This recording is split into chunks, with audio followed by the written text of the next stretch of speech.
તો બજેટને હવે ગણતરીના જ દિવસો બાકી છે ત્યારે રાજકોટના ઉદ્યોગોની પણ ડિમાન્ડ છે। રાજકોટ એન્જિનિયરિંગ ગુડ્સનું હબ ગણાય છે ત્યારે આ સેક્ટરની બજેટથી શું આશા છે, આવો જોઈએ આ રિપોર્ટમાં।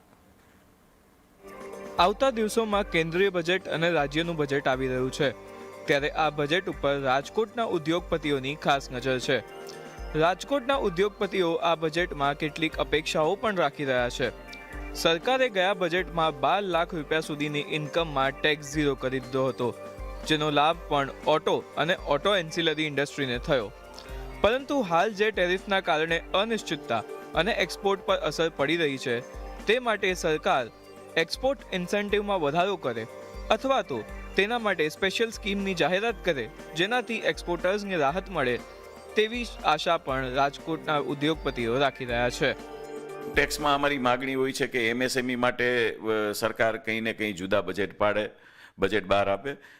જેમ કે અત્યારે ટેરિફ વોર અમેરિકાનું ચાલે છે, તો જે એક્સપોર્ટ ઇન્સેન્ટિવ આપે છે એમાં થોડો વધારો કરે અથવા એના માટેની સ્પેશિયલ સ્કીમો બહાર પાડે, અને જેથી કરીને આપણું એક્સપોર્ટ બીજા દેશોમાં વધે અને આપણે દુનિયામાં સર્વાઈવ થઈ શકીએ આ મંદીના ટાઈમમાં।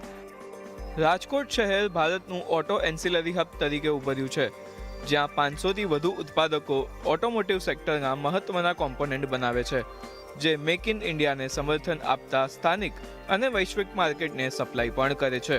હાલ જ્યારે ઇલેક્ટ્રિક વ્હીકલનું ચલણ વધી રહ્યું છે ત્યારે આ સેક્ટર લિથિયમ આયન બેટરી પર હાલ 18% જીએસટી દર લાગુ થાય છે, તેને પણ ઘટાડવાની માંગ કરી રહ્યું છે। જે ઓટોમોબાઈલમાં વ્હીકલ્સમાં જે ઈવી વ્હીકલ્સ છે એમાં પરચેઝમાં તો 5% જીએસટી છે, પણ જે એની લિથિયમ આયન બેટરીઝ છે એમાં 18% જીએસટી છે। તો સરકારને એવી અનુરોધ છે કે એને પણ 5% અથવા 12%માં લઈ લે।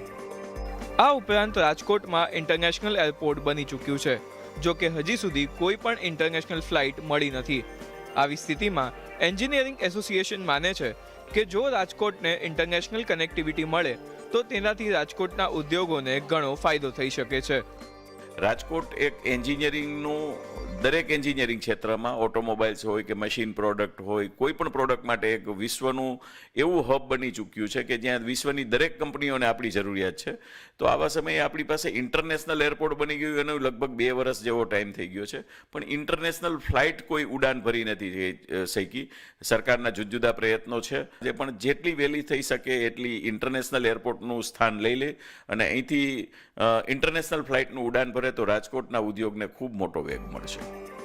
ગુજરાત હવે ઓટોમોબાઈલ ક્ષેત્રે હરણફાળ પ્રગતિ કરી રહ્યું છે ત્યારે રાજકોટના એન્જિનિયરિંગ ઉદ્યોગોનું યોગદાન ખૂબ મોટું છે। તો હવે 1 ફેબ્રુઆરીના રજૂ થનારા બજેટમાં નાણામંત્રી શું એન્જિનિયરિંગ ગુડ્સ હબ તરીકે ગણાતા રાજકોટ શહેરના આ સેક્ટરની માંગ સ્વીકારશે તે જોવાનું રહ્યું। CNBC બજાર માટે હાર્દિક જોશી સાથે ઉર્વિન વ્યાસનો રિપોર્ટ। ત્યારે જ